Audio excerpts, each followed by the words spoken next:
Ouais, aujourd'hui salut à tous. Aujourd'hui, une nouvelle vidéo sur Genshin Impact. J'aimerais bien parler de mon avis sur l'acte 1 et l'acte 2 de la quête d'Archon de Snestaya.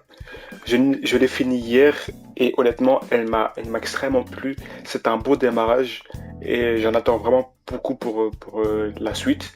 Et j'ai mes petites théories et vous verrez ça dans cette vidéo. Mais avant cela, j'aimerais bien faire un petit topo satirique de ce que j'avais fait, des designs de Snestaya. Moi, j'avais mis que le design de l'Archon était pique. Pour moi, ça reste pique. On l'a vu à la fin de la quête de l'acte 2. In-game, ça rend trop bien. Mais ce que j'aimerais bien changer, c'est Odette. Je vais la mettre au même niveau que l'Archon Cryo. Oui, parce que in-game, quand je voyais le personnage, j'ai vraiment aimé. Parce qu'on a même pu la jouer. J'ai vraiment aimé le personnage, son design et les détails. On dirait une Ayaka 3.0 et ça je kiffe trop. Michia, pour l'instant, j'ai bien aimé son design in-game, mais vu que je l'ai pas pu utiliser in-game, il va rester en banger, mais potentiellement il peut aller en pique et il y aura les 3 cheveux blancs en pique. Mais pour l'instant, je laisse en banger. J'aimerais bien aussi changer un petit truc, c'est elle, Danica. Je l'avais mis en Osef, mais je l'ai vu aussi in-game vers la fin.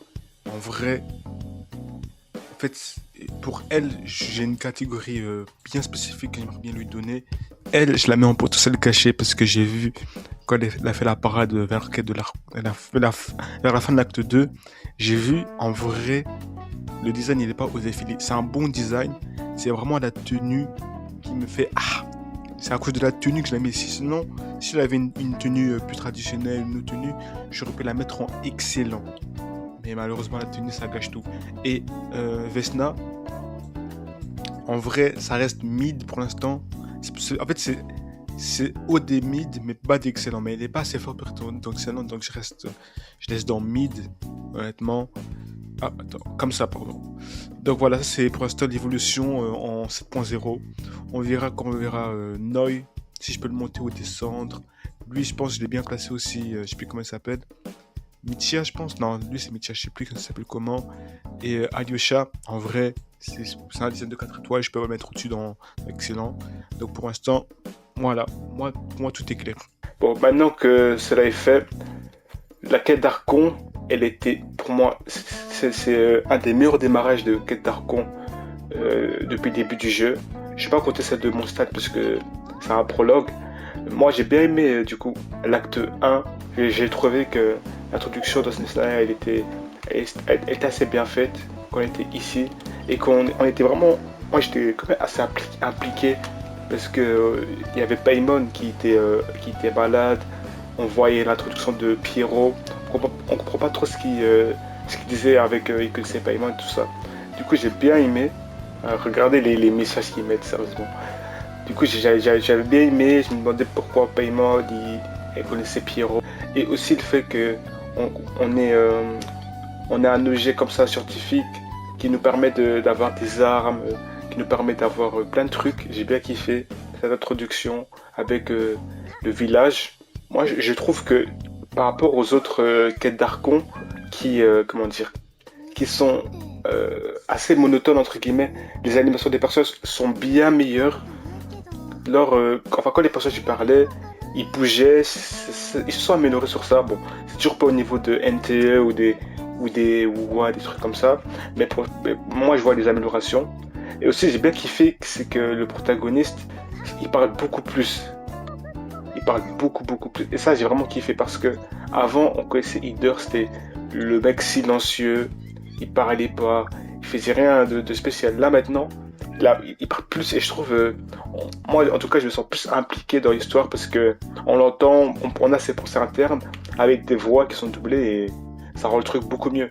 Et quand on est enfin arrivé à Snezhnaya, waouh, là j'ai vraiment kiffé parce que on voyait des anciens personnages comme Tartaglia. Bon, son tournée n'est pas ancienne, mais ça fait plaisir de la revoir. On voyait plein de rêves de jeux à l'époque avec, avec la. Comment dire. Il y a un truc qui m'avait bien fait rire, c'est quand on parlait avec. C'était qui? Il y avait Tartaglia, Odette et Sandronet. Quand on parlait du maître d'Odette, et puis t'as Tartaglia qui dit devant Odette que vas-y, on a assisté à la mort de son maître, je sais pas quoi. Ah, ça m'avait fait rire.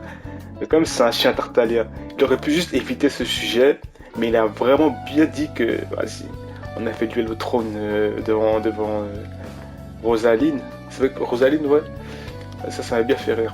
L'épée du voyageur ça c'est un banger. Je pense que c'est le meilleur point de, de Snake, c'est on a une arme incroyable, gratuite. Grâce à ça, je sais que le voyageur il devient méta. Ça c'est vraiment vraiment bien. Qui en plus dépend de l'exploration. Bon, j'imagine qu'ils vont rajouter 2 sous-régions pour avoir la R5. Mais le fait qu'on ait une arme comme ça, 90 R3 directement sans tryhard, juste au bout de 1 heure de quête, je pense, c'est un banger.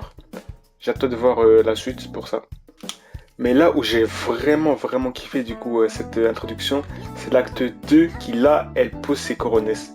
Elle pose ses coronesses. On arrive directement dans le théâtre, t'as la pièce bien sûr. Et en fait, cette quête, je trouve, elle est genre contrairement aux autres quêtes d'Archon de Genshin Impact, elles sont pas genre trop longues. Si j'avais pas envie de spammer le X parce que c'était relou. Là, j'ai trouvé que tous les personnages étaient intéressants, même à part 2-3 PNJ, mais même les PNJ entre guillemets comme la Tanya, je pense que ça s'appelle Tanya, des trucs comme ça, Shonoff, je trouve qu'ils avaient quand même, c'était quand même attachant. En vrai, je voulais pas trop connaître leur histoire. Et c'est ça que j'ai kiffé. Le fait que ça soit transformé en Squid Game, ah là là là là là là. Moi je savais, en fait moi, avant la conclusion, je me disais pas que ça allait être Ronova. Moi je croyais que c'était Alyosha le méchant, mais je savais pas que c'était Ronova qui contrôlait Alyosha, enfin, qui avait pris son apparence. Parce que j'avais trouvé louche quand même que Alyosha, ils sortent, puis ils reviennent, il dit de pas sortir, en plus je le trouvais, il était silencieux, il parlait pas beaucoup. Mais au final du coup, j'avais des bonnes intuitions, mais je pensais pas que Ronova, elle allait faire son apparition comme ça, et il faut dire que quelle introduction. En vrai, tu vois, son design par rapport aux 4 ombres de l'ordre divin, je pense. Je trouve que c'est le pire design parce qu'elle a un front de malade, elle a des cheveux blancs mais une tenue rouge. Tu vois, son design il est pourri, mais son introduction, quand on a vu que c'était elle la méchante, oh là là là là là. Après, bon, vas-y, je parle pas de. Je vais pas parler de toutes les péripéties, mais vraiment, ce que j'aimerais bien dire, c'est que la quête d'Archon, elle était vraiment intéressante. Et le final aussi, où tu as le MC Cryo, enfin le MC Ether, qui low kid, qui va rush avec Odette pour sauver Paimon. Paimon, on croyait qu'elle était volée, mais c'était pour la guérir. On voit Ronova sa vraie forme. Oh là là là là. Wow, l'enchaînement de trucs. En plus, du coup, là je parle un peu de mes théories. C'est que on sait que maintenant que Paimon, c'est une création de Celestia. C'est une création de Celestia. Elle là, la petite. Et pour moi, ma théorie, bon peut-être c'est... Parce que moi je suis pas trop calé dans le lore, mais pour moi, en vrai, elle est pas inutile. Parce que genre Pierrot et Ronova disaient qu'elle était inutile. Mais pour moi, son pouvoir, il était scellé. Il a été scellé et sa mémoire aussi. Et que en vrai, soit elle va nous servir pour la fin de l'histoire, soit ce sera notre ops. Et au final, je pense que c'est notre ops. Parce que vers la fin de la quête d'Archon, quand on parlait, Paimon, elle disait je sais plus quoi, nanana. Après, nous, on avait le choix de répondre tu es mon ami, on s'en fout. Ou soit, tant que tu n'es pas avec l'ordre divin, on s'en fout. Tu vois, on avait le choix entre ces deux trucs. Et pour moi, du coup, ça nous met en. Comment dire? Ça nous met en lumière que je pense elle fait partie de l'ordre divin, même si elle ne le sait pas. Tôt ou tard, il y aura une révélation. Et peut-être que par le pouvoir du Seigneur Royaux, elle va contrecarrer les plans de son maître, de Fanès ou je sais pas quoi. Et comme elle restait gentille, peut-être elle sera contrôlée et voilà. Et pour moi, Paimon, les gars, je vous jure, elle est louche. Je vous jure, elle est louche. Moi, j'ai envie de la faire confiance, mais je sens que elle va nous trahir. Au pire des moments, on l'aura dans notre gorge. Et voilà.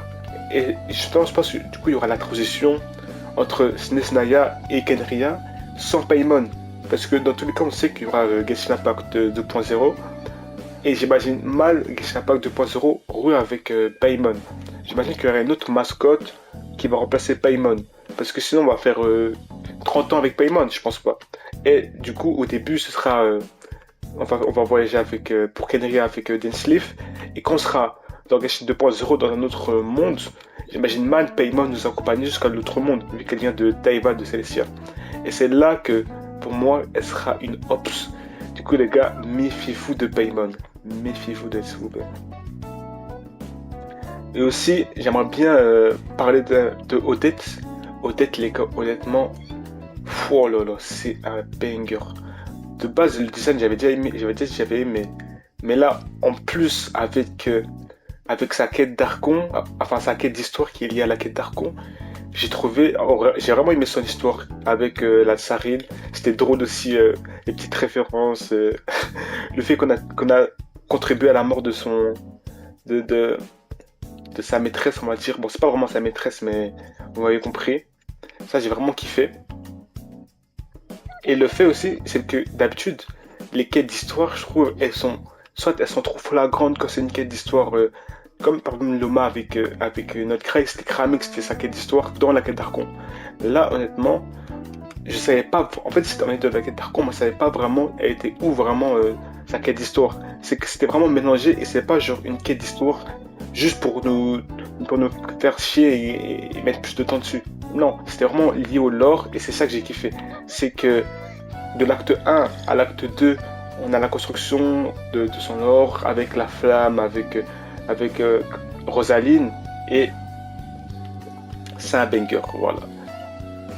Donc voilà, c'était mes pensées pour la quête d'Archon. J'attends avec impatience, je suis bégayé. J'attends avec impatience l'acte 3 et l'acte 4. Je sais pas, justement, on va se tourner vers où. Mais j'imagine qu'il y aura une négociation avec la tsarine. J'imagine que la tsarine, elle va nous aider à enquêter, des trucs comme ça. Mais je pense pas elle sera gentille comme les autres archons. Je pense qu'elle sera un peu plus antagoniste. Et je pense qu'elle va vraiment... elle va vraiment pas être gentille parce que ça se voit, elle est froide. Et j'espère que ça va pas devenir une autre comment dire, meuf du voyageur, des trucs comme ça. Qu'elle restera froide jusqu'à la fin, mais qu'on soit alliés.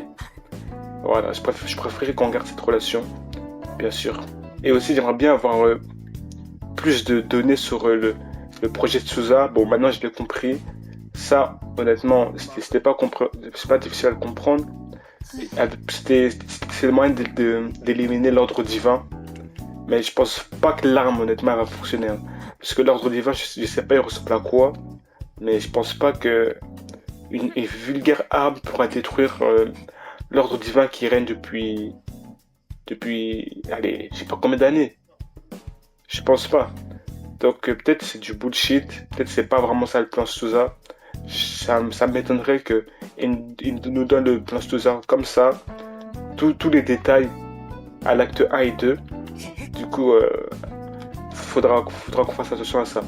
Voilà, c'était tout pour moi. C'était mon avis sur l'acte 1 et 2. On attend la suite. En tout cas, merci d'avoir écouté cette vidéo.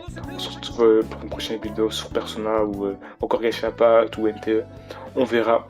Sur ce, ciao.